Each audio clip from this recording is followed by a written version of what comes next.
Madame la présidente, madame, monsieur les ministres, monsieur le rapporteur, chers collègues, si vous me permettez, j'aimerais tout d'abord exprimer toutes mes condoléances et mon profond soutien à la famille de Nahel et à l'ensemble de ses proches et toute personne qui se sent intimement touchée par ce drame.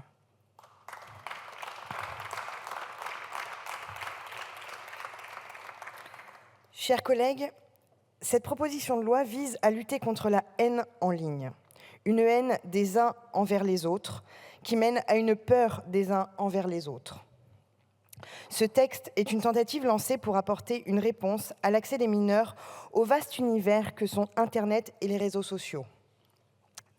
Mais nous sommes passés à côté d'une protection effective par l'interdiction pure et simple des réseaux aux moins de 13 ans. Ces plateformes en ligne sont un vecteur de transmission des messages haineux, les plus souvent publiés par des personnes cachées derrière leur VPN ou de faux comptes. Et il est difficile, voire impossible, pour les parents de protéger totalement leurs enfants. L'inscription sur un réseau social est interdite avant 15 ans, selon la loi, et bien souvent interdite avant 13 ans par les plateformes elles-mêmes des réseaux sociaux. Pourtant, selon une enquête de Bond Social, les 11 et 12 ans sont 87% à utiliser régulièrement au moins une application liée à un réseau social.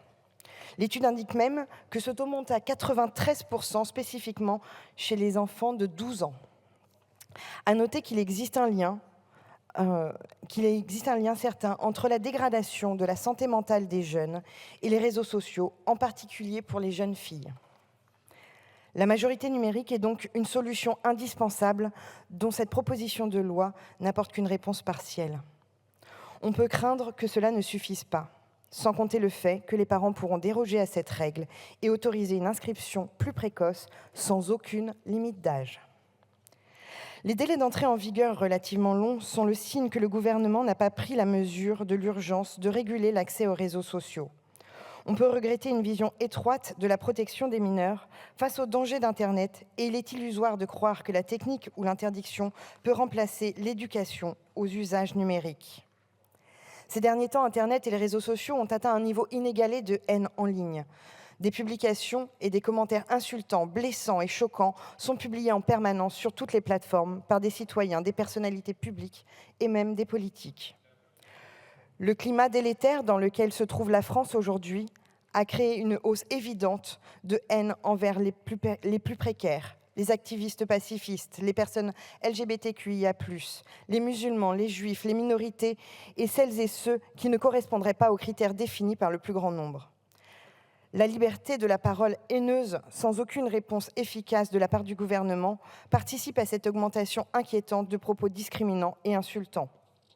C'est dans ce contexte que cette proposition de loi a été déposée par le rapporteur Marc Angeli, et je ne peux que saluer cette initiative.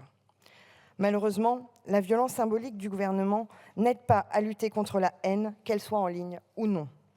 Lorsqu'Emmanuel Macron trouve 10 offres d'emploi sur le port de Marseille, il insulte volontairement les derniers de cordée, comme il l'a toujours fait. Lorsque Gérald Darmanin dissout un mouvement écologiste pacifiste, sans aucune réforme profonde de la police républicaine, il provoque une montée de haine et un clivage toujours plus grand entre les Français.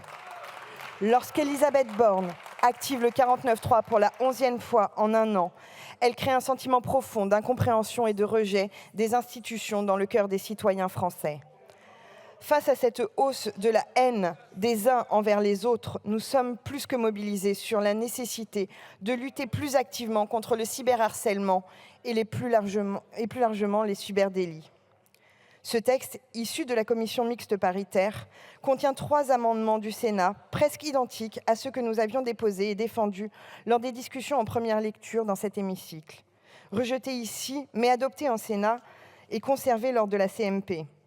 Il concerne l'information de l'utilisation sur les risques liés aux usages numériques, les moyens de les prévenir, mais aussi la délivrance aux mineurs d'une information claire et adaptée des conditions d'utilisation de leurs données et de leurs droits informatiques et libertés.